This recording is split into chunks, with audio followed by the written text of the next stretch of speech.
Thank you, moderator, for giving me the floor. Your Excellencies, distinguished invited guests, good afternoon. Let me start to express my gratitude to the authorities of Egypt for organizing the first African Anti-Corruption Forum. I also thank the organizers and the people of Egypt for the hospitality shown since our arrival in this beautiful country. I've been requested to share my views related to how corruption is an obstacle to the achievement of African Union Agenda 2063. But before I go to that, I only would like to indicate that the Republic of Namibia, like many as members of the United Nations and the African Union, we have also ratified the United Nations Convention Against Corruption, as well as the African Union Convention on Preventing and Combating Corruption. We have in Namibia the Anti-Corruption Commission, which is there to fight and prosecute corruption. Other legal instruments that are used in Namibia is the Prevention of Organized Crime Act of 2004, which serves as a measure to combat organized crime, and the Financial Intelligence Act of 2007, which aims to combat money laundering. At the global level, Namibia is a member, or rather I can say the Supreme Audit Institution of Namibia is a member of INTOSAI Working Group on Fight Against Corruption and Money Laundering. And again here, this global working group is chaired by the Supreme Audit Institution of Egypt. And they have been very instrumental in coming up with the standards and guidelines that can be used not just in Africa, but also globally. In September this year, there will be a congress in Moscow where this working group also presents its work on how far we have gone as far as standards and guidelines to audit corruption. Having said that, let me now make my contribution related to corruption as an obstacle to achieve African Union Agenda 2063. Contributes as regard to prevention and detection of fraud and corruptions lies in improving overall transparency and accountability, supporting an environment that limits opportunity for acts of corruption, and creating a climate of good governance.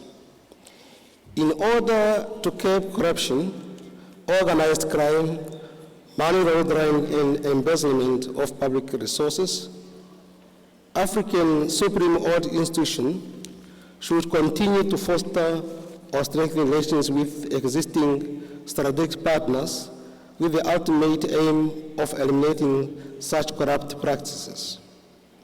Corruption represents a big obstacle to achieving these development goals, as it has a negative impact on economic growth.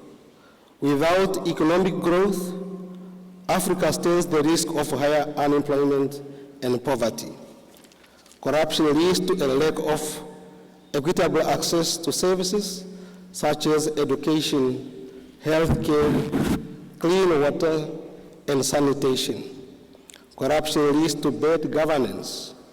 As such, it affects allocation of funds, tender process, especially in the area of inflated prices, and tailor-made specifications. With corruption, administrative resources will not be allocated to strategic goals.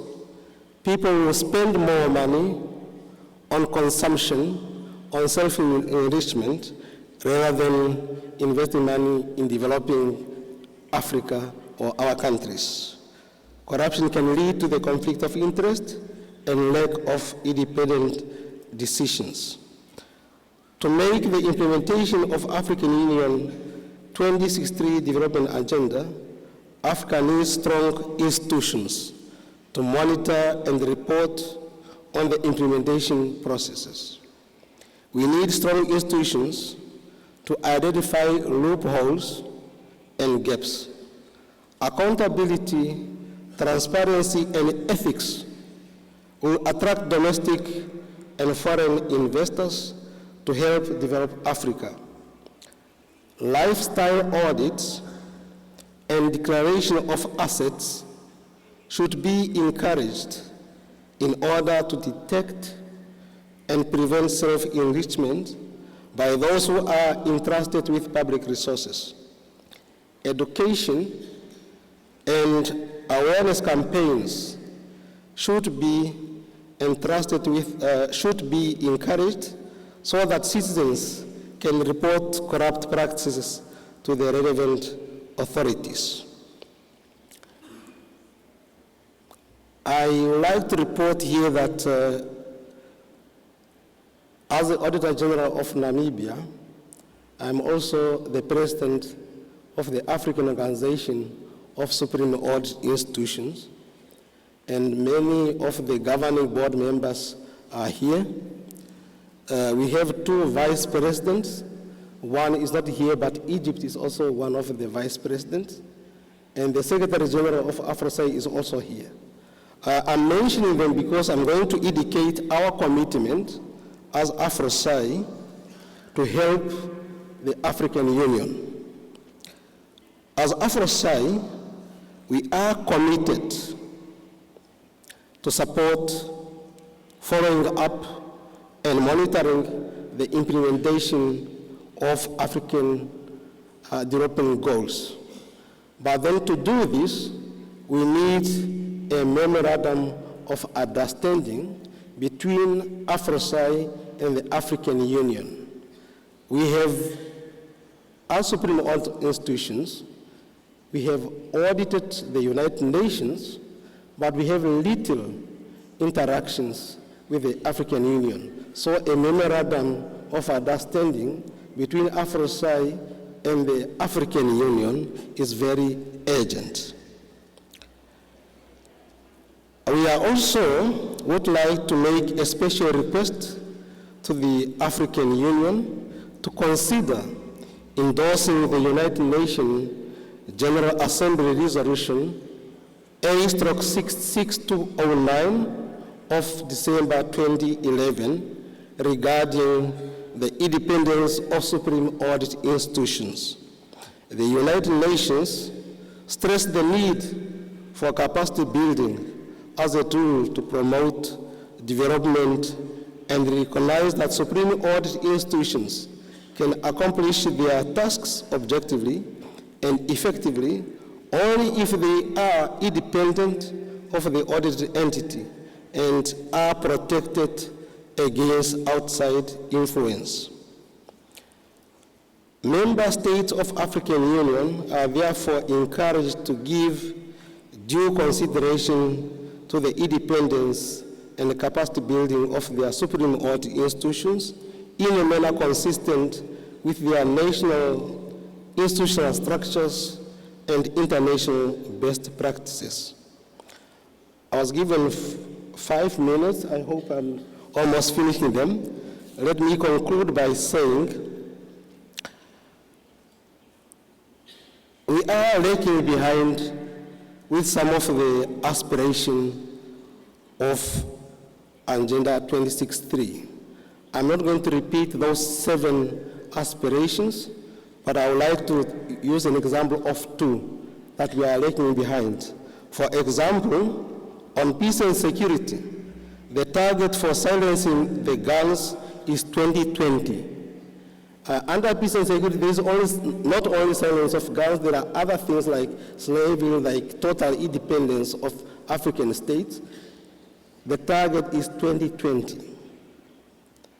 We are only left with 6 months to achieve that goal or that aspiration. So we are lagging behind. The other issue is the African Union passports and the abolishment of visas. The target was 2018. We still require fellow Africans to carry visas when they are coming to our countries, and the target was last year. Today, we are 6 months behind. I'm mentioning this to indicate that political will is very important, not just to fight corruption, but also in taking timely decisions. Madam Moderator, I thank everybody for their remarks, and I also thank you for your attention.